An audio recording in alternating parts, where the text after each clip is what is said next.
Sam, बातचीत में आपका स्वागत है। आज का हमारा विषय है व्हाइट कॉलर टेररिज्म। हमारे मेहमान हैं लेफ्टिनेंट जनरल कमल दावर, जो कि president Delhi forum for strategic studies इसके प्रेसिडेंट हैं। और रिटायरमेंट से पहले ये डिफेंस इंटेलिजेंस एजेंसी के सबसे पहले डायरेक्टर जनरल थे। और 1965 और 71 की इंडिया पाकिस्तान लड़ाइयों में, दोनों में इन्होंने भाग लिया। अपनी तरफ से ये काफी लेखक भी हैं। हमारा इस मामले में शुरुआत हम कर सकते हैं कि जो एब्रोगेशन हुआ जम्मू कश्मीर में आर्टिकल 370 का अगस्त 2019 में, वो अच्छा था। वो तो बहुत ड्यू था और वो हुआ। और उसके साथ जो लीडिंग कश्मीरी पॉलिटिकल पर्सनालिटीज और सेपरेटिस्ट, काफ़ी उनको मतलब डिसेबल किया गया, अंडर हाउस अरेस्ट वगैरह रखा। वो भी मेरे ख्याल एक ज़रूरी कार्रवाई थी जो की गई। लेकिन इसके बावजूद जो आतंकवाद है जम्मू कश्मीर में कम हुआ, लेकिन खत्म नहीं हुआ, जारी रहा। क्योंकि सारे के सारे जो ओवरग्राउंड वर्कर्स हैं या मदद करने वाले जो सेपरेटिस्ट हैं, वो अभी भी थे। वो सारे के सारे पकड़े नहीं गए थे। खैर, ये 5 साल चल के पिछले साल 2024 में सुप्रीम कोर्ट के रूलिंग की वजह से इलेक्शन फिर से जम्मू कश्मीर में हुआ। और उसमें जो इलेक्ट हुए हैं उनमें से कई वही हैं जो, ये जरूरी है इतना हमें याद रखना कि जो पहले 1989-90 में जो कश्मीरी पंडितों के का जो कत्ल और उनको स्टेट से बाहर भगाना, इसकी कार्रवाई शुरू हुई। ये लोग ही उस वक्त जम्मू कश्मीर स्टेट को रूल कर रहे थे। तकरीबन कुछ सौ, फ्यू हंड्रेड्स को मारा गया था और 4 लाख तक कश्मीरी पंडितों को वहां से भगाया गया। जो पहलगाम में भी जो हुआ, अभी इतना काफी स्पष्ट हो गया है कि आसपास के जो जितने भी दुकानदार, पोनी ओनर्स वगैरह जो थे, उन सबको पता था कि ये जो आतंकवादी आए हैं। उस किस्से के बाद कार्रवाई की गई है जिसमें कईयों को पकड़ा भी गया है। लेकिन अब जो बहुत ही फिक्र वाली बात है कि श्रीनगर के कुछ इलाकों में जैश ए मोहम्मद के पोस्टर्स जब चिपकाए हुए मिले, तो उनकी जो तहकीकात की गई तो उसके बाद पता लगा कि एक बहुत तगड़ा नेटवर्क है, और जिसमें कम से कम 40-50 जम्मू जम्मू कश्मीर कश्मीरी डॉक्टर्स हैं जिनका कांटेक्ट है एक अल फलाह यूनिवर्सिटी जो फरीदाबाद में खड़ी की गई थी। और इनका कई और जगह में फैले हुए हैं। श्रीनगर में अनंतनाग, गंदरबल, पुलवामा, शोपियां, और फिर फरीदाबाद, सहारनपुर, दिल्ली, लखनऊ, मेवात, केरला, कर्नाटक और बंगाल में भी कई तहकीकात शुरू हो गई है। और जो डिस्टर्बिंग है, फिक्र वाली बात है कि कल तक जो गवर्नर साहब हैं जम्मू कश्मीर के, उन्होंने एक टॉक में कहा है कि जो जम्मू कश्मीर गवर्नमेंट में कई फंक्शनरीज हैं जो अ, आतंकवादी गिरोह ने, टेररिस्ट ग्रुप्स की तरफ से रिक्रूट हुए थे और हैं अभी तक भी। तो आइडिया ये नहीं कि सिर्फ हम एक फेयर साइकोसिस क्रिएट कर रहे हैं, लेकिन जो कुछ अभी तक मीडिया में आया है, इसके इसमें कोई शक नहीं है कि भारत सरकार को इसके बारे में बहुत ही कड़े स्टेप्स लेने पड़ेंगे। जिलदावर साहब, मैं आपको रिक्वेस्ट करता हूं, आप अपनी तरफ से जो भी इस पे रोशनी डाल सकते हैं डालिए। सबसे पहले तो आपको जय हिंद और आपके सब देखने वालों को मेरी तरफ से जय हिंद। आपने बड़ा अच्छा समराइज किया है कि पिछले कुछ महीनों में, पिछले कुछ सालों में क्या क्या हो रहा है। लेकिन हमें जानना पड़ेगा कि ये आतंकवाद या दहशतगर्दी ये क्या है। हमें ये समझना पड़ेगा कि इसके अनेक रूप हैं और सबसे ज्यादा दुनिया में जो आतंकवाद है वो धर्म से मुनस्सर है। धर्म जो हमें अच्छी चीजें सिखलाना चाहिए, लेकिन ये कई गलत लोगों ने धर्म पे अपना मुनस्सर किया हुआ है, अपना आतंकवाद। और वो जो ऑर्डिनरी सिटीजन्स हैं, कॉमन लोग हैं, उन पे इसलिए वो असर कर लेते हैं। पाक जैसे कि अगर आप बाहर देखें तो इसराइल और हमास का भी यही हाल है। और आप हमारे अपने सब कॉन्टिनेंट में देखें तो पाकिस्तान ने तो सदियों से भारत पर दहशतगर्दी करता रहा है, और जिसमें कि ज्यादा पर ज्यादा मुनसर धर्म पे वो है। वो हमारे मुसलमानों को गलत राह दिखाता है, गलत प्रोपेगेंडा करता है। उनको वो भूल जाता है कि हमारे पास ज्यादा मुस्लिम पॉपुलेशन है बजाय उनके। नौ आपने जिक्र किया जम्मू एंड कश्मीर का। जम्मू एंड कश्मीर में सदियों से बहुत डिलिबरेट और बहुत ही कॉन्सेंट्रेटेड फॉर्म में पाकिस्तान दहशतगर्दी फैलाता रहा है कई तरीकों से। और अब जो सबसे बड़ी चीज जो हमें जिसके बारे हमें बहुत ख्याल रखना पड़ेगा, और बड़े अचंभे की बात भी हुई, तो ये पहले भी थी कुछ हद तक, ये है वाइट, जिसे हम अंग्रेजी में वाइट कॉलर टेररिज्म कहते हैं, या इसको आप कह सकते हैं सफेद पोश आतंकवाद या कलमधारी आतंकवाद, जिसके अंदर जो पढ़े लिखे लोग हैं, चाहे इंजीनियर हैं, टीचर्स हैं, मौलवी लोग हैं कई, और डॉक्टर्स सबसे ज्यादा। और डॉक्टर्स वो लोग जिन्हें दुनिया में आगे बढ़ के वो जान लोगों की बचाते हैं। वो खुद ही ये 10 नवंबर को जो लाल किले में आतंकवाद हुआ, और उसके बाद पुलिस ने जो शुरू किया, जो आपने भी जिक्र किया, अल फलाह यूनिवर्सिटी, उसी दिन सवेरे 10 नवंबर को 2 या 3 डॉक्टर पकड़े गए फरीदाबाद में अल फलाह यूनिवर्सिटी में। और उनके पास 3,000 kg जब अमोनियम नाइट्रेट एक्सप्लोजिव्स वगैरह मिले, AK-47 मिले। तो ये बहुत अचंभे की और दंग की बात थी कि हमें पता नहीं था कि हमारे घर में ये जो सफेद पोश आतंकवाद, व्हाइट कॉलर टेररिज्म, ये इतना बड़ा फैल गया हुआ है।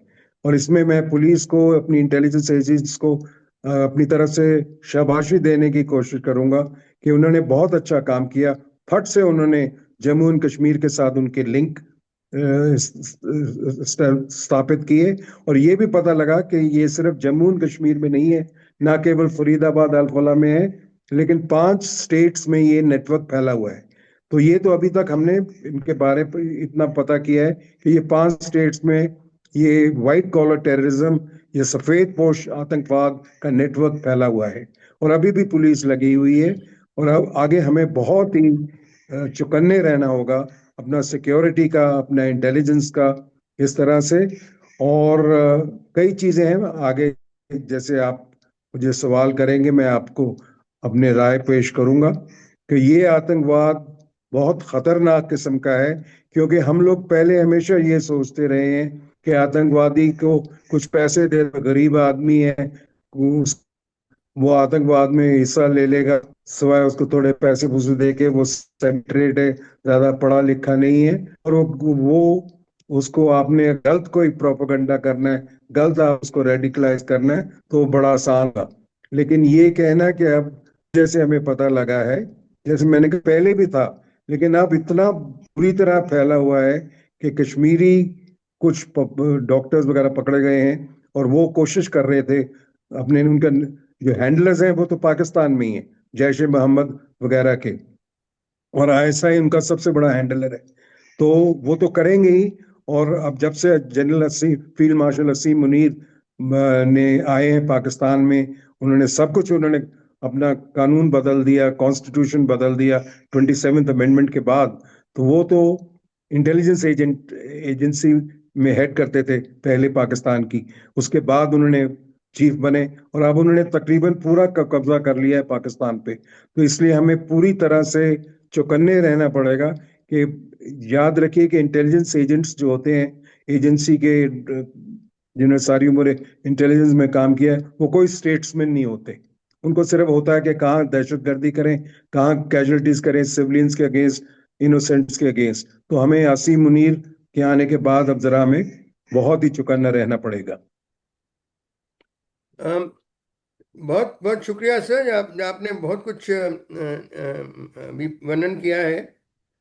अम, और हमारे बहुत चौकन्ना रहने की ज़रूरत है कि ये जो फील्ड मार्शल मुनीर हैं, इन्होंने कुछ कुछ वर्णन किया कि हम एक तो कि हम उत्तर पूर्वांचल से भी कुछ करवाएंगे, और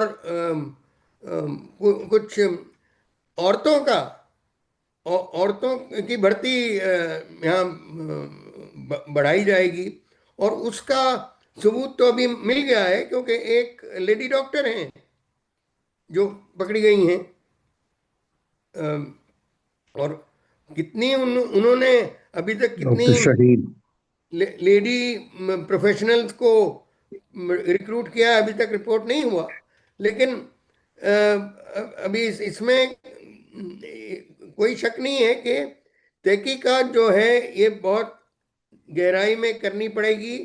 काफ़ी मैंने कई स्टेट्स जिनमें काफ़ी इन्वेस्टिगेशन हो चुकी है और हो रही है, मैंने वर्णन किया है। अम, ये हमारे ये जम्मू कश्मीर पुलिस की प्रशंसा करनी चाहिए किस स्फूर्ति से उन्होंने पकड़ा इनको। जैसे जब भी वो पोस्टर दिखने लगे और दिल्ली तक पहुंचे, फरीदाबाद तक पहुंचे वो, और काफ़ी सामान उन्होंने सीज किया, इनका कैप्चर किया। और ये सामान हमें इसकी भी फिक्र की बात है कि कन्वेंशनल एक्सप्लोसिव नहीं है, अमोनियम नाइट्रेट और कैस्ट्रॉयल। कैस्ट्रॉयल से रेसिन बनता है, एक जहर जो बहुत बहुत ही स्ट्रांग है, और बड़ी थोड़ी सी तादाद में काफ़ी ज़्यादा नुकसान करता है। और अमोनियम नाइट्रेट एक ऐसी वस्तु है जिससे आप धमाकेदार धमाकेदार एक्सप्लोसिव बना सकते हैं। अभी जो कुछ हुआ था वो दिल्ली के पुरानी दिल्ली में, उसमें कोई वो एक पूरा बना हुआ एक्सप्लोसिव नहीं था वो। उसमें लोहे के टुकड़े, कील वगैरह नहीं थे, लेकिन सिर्फ अमोनियम नाइट्रेट का ही जो धमाका था, इतना इतना इतना जबरदस्त था वो कि काफी दूर तक उसकी आवाज गई है और असर भी गया। ये है कि दोनों जम्मू कश्मीर के अंदर और बाकी स्टेट्स में हमको बहुत ही गहराई में, बहुत चौकन्ना होके इसकी इन्वेस्टिगेशन करनी पड़ेगी। और अ, मेरे ख्याल आप अग्री करेंगे सर कि इनकी जो जो पकड़े जाते हैं, इनको जो सजा, एक बड़ी प्यूनिटिव एक पनिशमेंट, जो जो बाकियों को एक एक मिसाल के तौर पे आगाह करे कि इसका एक जमाना होता था जबकि आतंकवादी को काफी यकीन था कि कुछ खास नहीं होगा, कोर्ट में मामला चलते रहेगा। ऐसा नहीं, यहाँ अब मेरे ख्याल कुछ ऐसे स्टेप्स लेने चाहिए जिनमें हम केसेस को जल्दी खत्म करें, और जो सजा दी है वो सजा पब्लिक को पता लगे कि सजा दी गई है। आपने ठीक फरमाया कि हमें क्या क्या एक्शन लेने चाहिए। मेरी तरफ से ये जो एक्शंस हैं ये 3 तरह के होने चाहिए। सबसे पहले हमारी पेनिट्रेटिव ग्रास रूट्स इंटेलिजेंस से हमें पता लगना चाहिए कि कौन कौन आतंकवादी क्या कर रहे हैं, और हमें प्रीएम्प्टिव एक्शन लेना चाहिए बिफोर ये अपना कोई गड़बड़ करें। और अगर गड़बड़ करके पकड़े जाते हैं उसके बाद में, तो इनके कानून के जो हमारा कानून है, हमारा सख्त कानून, उसके मुताबिक इनको पूरी तरह से इन पे एक्शन लेना चाहिए। दूसरा, इनके जो हैंडलर्स हैं पाकिस्तान में, उन पे भी हमें एक्शन लेना चाहिए, जैसे हमने ऑपरेशन सिंदूर में अभी पिछले 2 महीने में एक्शन हमने लिया। और तीसरी चीज है कि पाकिस्तान को भी पूरा तरह से पता होना चाहिए, हमें आगाह कर देना चाहिए कि अगर वो ये कंटिन्यू करेंगे दहशतगर्दी आतंकवाद को हिंदुस्तान में फैलाना, तो हम उनके ऊपर भी, पाकिस्तान के ऊपर भी बहुत सख्त एक्शन लेने का सोच सकते हैं और लेंगे। इसमें तो कोई शक नहीं है सर। हमने ऑपरेशन सिंदूर में एक इसमें हमने प्रूव कर दिया कि आपका जो जो कुछ भी आतंकवाद आपने परपेट्रेट किया पहलगाम में, उसका बड़ा सख्त जवाब आपको दिया जा रहा है। बहुत जबरदस्त हमने बिल्कुल। ये नुकसान पहुंचाया उनको। और हम खुद मेरे ख्याल आप अग्री करेंगे कि हमने जो तरक्की कर ली है, डिफेंस इंडस्ट्रियल प्रोग्रेस जो हमने की है, वो एक ऐसी है कि इवन यूएसए जैसे देश, और ट्रम्प साहब की तो खैर जितना ज़्यादा जिक्र नहीं करना चाहते हैं हम, वो सारे बहुत ही हैरान हुए हैं। और इसी तरह अब जैसे ही हम ये तहकीकात होती है, और ये और लोगों का पता लगता है कि कितने कश्मीरी इंडियंस कितने इसमें इन्वॉल्व हैं, बिकॉज इंडियंस के तो हैं वो, इतना अभी तक बताया गया है कि 40-50 तो कश्मीरी हैं, और बाकी भी और प्रांतों के भी कुछ होंगे। लेकिन पहले ही बताया हुआ है प्रधानमंत्री नरेंद्र मोदी साहब की तरफ से, और हमारे रक्षा मंत्री की तरफ से कि कोई भी आपकी कार्रवाई, किसी तरह का भी अटैक, आपने टेररिस्ट अटैक आप करेंगे तो एक्ट ऑफ वॉर माना जाएगा, और उसका जवाब उसी मुताबिक दिया जाएगा। जो आपने ठीक कहा, इसके अंदर जैसे अंग्रेजी में बड़ा अच्छा वो है सेंटेंस कि हमारी जो पॉलिसी क्या होनी चाहिए। हमारी पॉलिसी होनी चाहिए from strategic restraint to punitive deterrence, कि पाकिस्तान को पता लगे कि वो ये कोई खेल नहीं, आतंकवाद दहशतगर्दी फैलाना कोई खेल नहीं है, बड़ा सीरियस मैटर है, और उनको इनकी जो कॉस्ट है वो इनको निभानी पड़ेगी अगर वो बाज नहीं आता। लेकिन जैसे मैंने पहले भी कहा था कि जब से आसिम मुनीर ने पूरा ले लिया है, Pakistan chief of defence force बन गए हैं, कॉन्स्टिट्यूशन उन्होंने बदल दिया है, अपना न्यूक्लियर जो मामला है वो भी उन्होंने अपने हाथ में ले लिया है, और सिविल गवर्नमेंट तो पहले ही नाम की होती थी, अब तो बिल्कुल ही उसका कोई ना कोई वजूद है, ना कोई अथॉरिटी है उनके पास। और असीम मुनीर जो करेगा, तो असीम मुनीर को पहले से ही हमें ज़रा अच्छी तरह से आगाह कर देना चाहिए कि ज़रा अपना ध्यान रखें और फजूल में भारत के साथ कोई मिसचिफ वगैरह करने की कोशिश ना करें।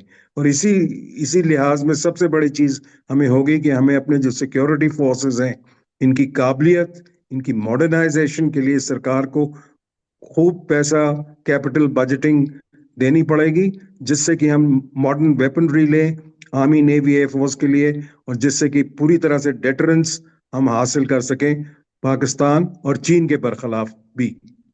जी हाँ सर, इसमें कोई शक नहीं जो आपने बताया। फिर एक एक और जो एस्पेक्ट है सर, जम्मू कश्मीर में पिछले मेरे ख्याल 5-6 साल में बहुत ही आले दर्जे की प्रोग्रेस हुई है। सड़कों में, रेलवेज, टनल्स, ये बहुत ही इंफ्रास्ट्रक्चर प्रोग्रेस हुआ है। और इसका हमको इसकी सिक्योरिटी बहुत ही बहुत ही इम्पोर्टेंट है। पहले हमें पता है कि जम्मू कश्मीर सरकार का जो रवैया था वो था कि भाई आर्मी कम से कम होनी चाहिए। मेरे ख्याल से सर आप मानेंगे कि अब टाइम आ गया है कि आर्मी, जम्मू कश्मीर एक बॉर्डर स्टेट है जिसमें ऑलरेडी इतने थ्रेट्स हैं। आर्मी उधर, आर्मी की छावनियां और बनानी चाहिए वहाँ। वहाँ आर्मी के जो यूनिट्स और फॉर्मेशंस हैं परमानेंटली पोस्टेड होने चाहिए इन द हिंटरलैंड, इन सिर्फ बॉर्डर पे नहीं। क्योंकि जब ये जो प्रेजेंस है एक आर्मी की, वो वो उसका होना मेरे ख्याल बहुत जरूरी है। या कुछ भरोसा नहीं है क्या क्या इन्होंने क्या क्या करना है, पाकिस्तान की आईएसआई ने क्या क्या कोशिश करनी है कि कितनी भी बुरी हालत हो पाकिस्तान की, लेकिन ये जो एक कार्रवाई है इसमें वो आज तक कोई कमी नहीं रखी इन्होंने। तो आर्मी का जो मैं प्रेजेंस है वो तो मेरे ख्याल बड़ा बड़ा बहुत ही स्ट्रांग और बहुत फैला हुआ होना चाहिए सर। ठीक है, लेकिन हमें वहां पे क्या है कि मेरे दो टेन्योर्स रही हैं एज ए मेजर जनरल। पहले मैं जीओसी लद्दाख था, पूरे लद्दाख सेक्टर का, और उसके बाद मैं चीफ ऑफ स्टाफ भी रहा हूँ जी नगरोटा हाँ। में। तो आपने ठीक कहा, लेकिन इसमें है कि हमें तमाम सिक्योरिटी फोर्सेस, आर्मी तो है ही है, और कंटोनमेंट्स भी बनाने चाहिए, उसमें कोई शक नहीं। और आर्मी का क्या है, हम तो डेवलपमेंट में भी हिस्सा ले के आर्मी के साथ हमें जो भी हमारे सिक्योरिटी एजेंसीज हैं दूसरे, जैसे पुलिस है, जैसे पैरामिलिट्री फोर्स है, तो आर्मी के साथ, आर्मी के नीचे रह के, इकट्ठे रह के जो पूरा कलेक्टिव काम होता है वो सब फोर्सेस करती हैं, और वो हमें करना चाहिए। ग्रास रूट्स इंटेलिजेंस ज्यादा आप समझेंगे कि जेएन के पुलिस के पास ज्यादा होती है बजाय हम पे, क्योंकि वो वहीं पे परमानेंटली हैं। लेकिन हल्के हल्के हमें भी अपनी इंटेलिजेंस, ग्रास रूट्स इंटेलिजेंस जो है, जमीनी जमीनात की जो खुफिया जानकारी है, वो हमें और बढ़ानी चाहिए, ताकि हमें पता लगे और हम आतंकवाद से को पहले ही, उनके गड़बड़ करने से पहले ही उनको हम पकड़ लें। इसमें कोई शक नहीं है। और ये बड़ी अच्छी सुझाव होगा कि हम और कुछ अपना लाइंस ऑफ कम्युनिकेशन छोटी करें, जैसे आपने बताया है, वहां पे छावनियां और बना के। और कई तरीके हैं आतंकवाद को खत्म करने के, वो जब आप पूछेंगे मेरे से तो मैं आपको बतलाऊंगा। और नहीं, थोड़ा और ब्रीफली थोड़ा सा टाइम है सर, आप जरूर इनका कोई और है तो जिक्र कीजिए सर। हाँ, सबसे पहले तो मैंने बोला आपको, सिक्योरिटी प्रिपेयर्डनेस बहुत ऊंचे दर्जे की होनी चाहिए और हमेशा बढ़ती रहनी चाहिए, ताकि पाकिस्तान को पहले ही उनको उन पर रहे, चुकन्ने वो रहे, उनको घबराहट रहे कि अगर हमने कुछ गड़बड़ की तो बहुत बड़ा हमें उनको नुकसान होगा, बहुत बड़ी कीमत चुकानी पड़ेगी। सबसे पहले तो ये है सिक्योरिटी फोर्सेस की प्रिपेयर्डनेस। दूसरा, जो सब जानते हैं, इंटेलिजेंस, जिसके अंदर technical intelligence, human intelligence, imagery intelligence ये हमारी और भी फर्स्ट क्लास होनी चाहिए, जिससे कि हम प्रिएम्प्टिव एक्शन ले सकें। नंबर 3, जो आतंकवाद होता है या कोई इंसर्जेंसी सिचुएशन होती है, ये सब जानते हैं कि ये सिर्फ जीता जाता है सिर्फ फौज से नहीं, सिर्फ सिर्फ सिर्फ कोई एक्शन से नहीं, ये जीता जाता है।